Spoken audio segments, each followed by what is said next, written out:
नमस्कार, मैं हेमंत कृष्ण। द संकेत लाइव में आप सबका स्वागत है। मेरे साथ आज एक नए मुद्दे के साथ डॉक्टर ओपी मिश्रा जी। नमस्कार।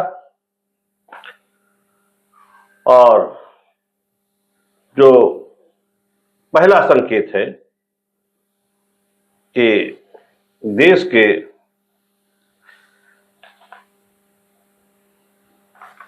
तमाम राज्यों में आज मतदान हो रहा है, जिसमें असम जी, बिहार, छत्तीसगढ़, दादर नगर हवेली, अंडमान और द्वीप, गोवा, गुजरात, कर्नाटक, मध्य प्रदेश, महाराष्ट्र, उत्तर प्रदेश और पश्चिम बंगाल है।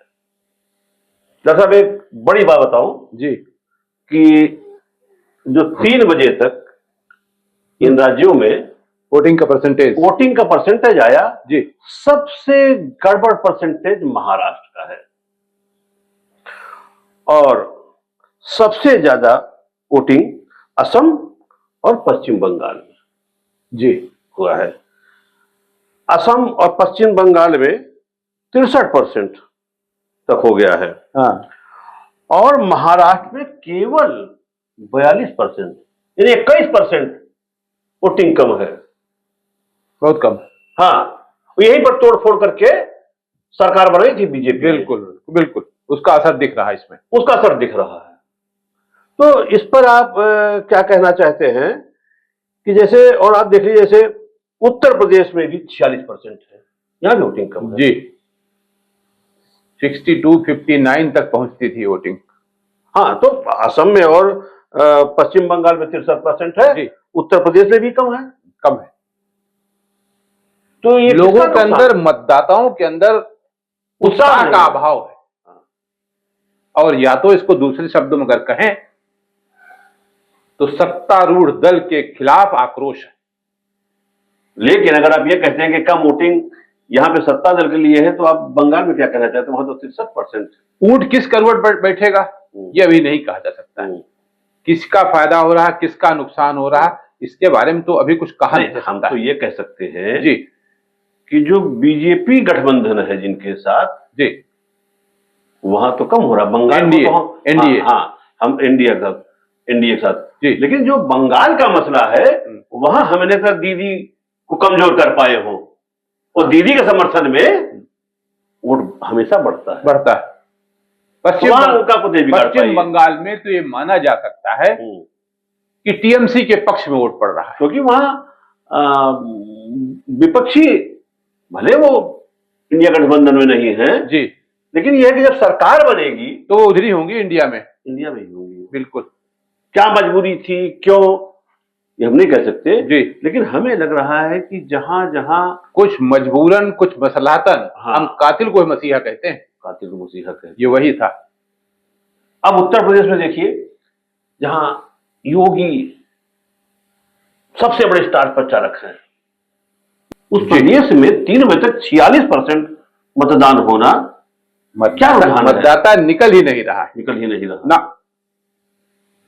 क्योंकि वो देख रहा है ना कि किन बिंदुओं पर और किन उपलब्धियों पर उत्तर प्रदेश मांग रहे हो। उत्तर प्रदेश में जी, जिन 10 जगह पे चुनाव हो रहा है लोकसभा में, संभल में सबसे ज्यादा हो रहा है, वोट पड़ रहा है।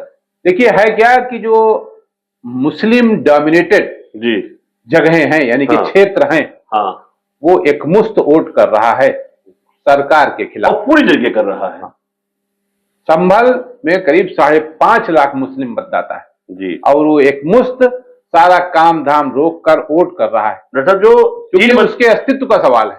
3 बजे तक की जो रिपोर्ट आई है जी, वो 52% संभल में हो चुका है। और अन्य जगहों पे तो जैसे हाथरस में 44% है, सबसे कम है हाथरस में, आगरा में 43% है, फतेहपुर सीकरी में 46% है, फिरोजाबाद में 47% है, मैनपुरी में 48% है, एटा में 48 है, बदायूं 45 है, आंवला में 46 है, बरेली में भी 45 है, मैनपुरी में भी 46% है। सबसे ज्यादा संभल में और सबसे कम हाथरस में है। हाथरस में तो डॉक्टर साहब जो ये परसेंटेज वोट कम हो रहा है जी हमने ये देखा था कि जो पहले चरण दूसरे चरण में भी हुआ था जी। तो जहां मुस्लिम बाहुल्य था वहां मतदान ज्यादा हो रहा था और वही यहाँ भी दिखाई पड़ रहा है। बिल्कुल। इंडिया गठबंधन के जो लोग हैं वो अधिक से अधिक वोट करने के पक्ष में हैं। ये और भाजपा के जो लोग हैं हाँ। उनमें उत्साह नहीं नहीं, बिल्कुल नहीं, बिल्कुल नहीं। जो लोग भाजपा को या यूं कहिए कि जो विपक्षी को नहीं देना चाहते जी। हैं तो नहीं दे रहे हैं, नहीं दे रहे हैं। लेकिन वो भाजपा के प्रति कोई उत्साह बिल्कुल नहीं है, नहीं दिखा। और इलेक्शन में जो वोट पड़ रहा है वो या तो भाजपा के समर्थन में, विपक्ष में, तो विपक्ष में वोट बढ़ता जा रहा है, बढ़ता जा रहा बिल्कुल है। यही बात पश्चिम बंगाल में भी है। वहां भी भारतीय जनता पार्टी के एनडीए के पक्ष में नहीं, एनडीए के विरोध में 63%। भले वो टीएमसी को मिल रहा है, कांग्रेस को न मिल रहा हो, वो अलग की बात है। तो खरल डॉक्टर साहब एक तो मुद्दा ये हो गया कि जो मतलब तीसरे चरण में जो चुनाव का परसेंटेज रहा कम रहा जी या जहां ज्यादा रहा, तो इससे साफ हो रहा है कि इंडिया गठबंधन बढ़ रहा है। जिसका असर अगले चरण के चुनाव में भी होगा। बिल्कुल। अब 7वें चरण की अधिसूचना जारी हो गई है जी। तो अब तो हर जगह जो बची हुई जगहें हैं 3 आज खत्म हो जाएगा, 4 में अब जो स्टार प्रचारक हैं वो नया मुद्दा लेके आएंगे, और जो ये अभी तक यहाँ फंसे हुए थे यूपी में जैसे देख लीजिए अखिलेश यादव फंसे हुए हैं, शिवपाल फंसे हुए हैं, या उनकी डिंपल यादव फंसी हुई जो उनके स्टार प्रचारक है, अब ये निकलेंगे, पूरब में काम करना शुरू कर देंगे, बिल्कुल, या देश में भी काम बिल्कुल करेंगे। आप पार्टी का जो काम, जो स्टार प्रचारक थे, जो उसके सर्वे सर्वथा अरविंद केजरीवाल, वो तो खैर जेल में है इस वक्त, लेकिन उनकी कमी जो है वो सुनीता उनकी पत्नी अरविंद केजरीवाल की और संजय सिंह पूरी कर रहे हैं, ये पूरी कर रहे हैं जी, और पूरे जोर शोर से। आज तो डॉक्टर साहब हमें लगता था कि आज अरविंद केजरीवाल की जमानत नहीं हो जाएगी। अरविंद केजरीवाल इलेक्शन तक जेल से बाहर नहीं आने वाले हैं, किसी न किसी बहाने। कभी कभी आपने देखा होगा कि जमानत हो जाती है मुलजिम की और वो बाहर निकलने वाला होता है, तब पुलिस पहुंचती है कि इस दफा हम फिर आप नहीं। सुप्रीम कोर्ट के जज ने जी, जो एसजी राजू हैं जी जी जी ईडी के वकील हाँ, उन्होंने कहा जी उनसे कि भाई ये अंतरिम जमानत इसे जरूरी है कि चुनाव है। तो उस पर राजू ने कहा कि इसका संदेश जो है गलत जाएगा। इस पर जज साहब ने कहा कि नहीं, हम कोई दलील इस पर नहीं सुनना चाहेंगे जी, और तमाम उन्होंने कहा कि उनके ऊपर कोई मुकदमा नहीं बनता, ये भी कहा जी, लेकिन ये चूंकि कोर्ट में है, गिरफ्तारी है, तो चर्चा होगी। न कोई अपराधी प्रवृत्ति के हैं, वो ना अपराधी प्रवृत्ति के हैं, और शाम तक 2 बजे तक उनका, और अब भी सिटिंग चीफ मिनिस्टर हैं, नहीं, यही तो मामला फंसा हुआ है कि वो कह रहे हैं कि जब आप यहां से बाहर जाएंगे तो कोई सरकार चलाने का, निर्धारण का कोई काम किसी फाइल पर दस्तखत किए वो नहीं करेंगे।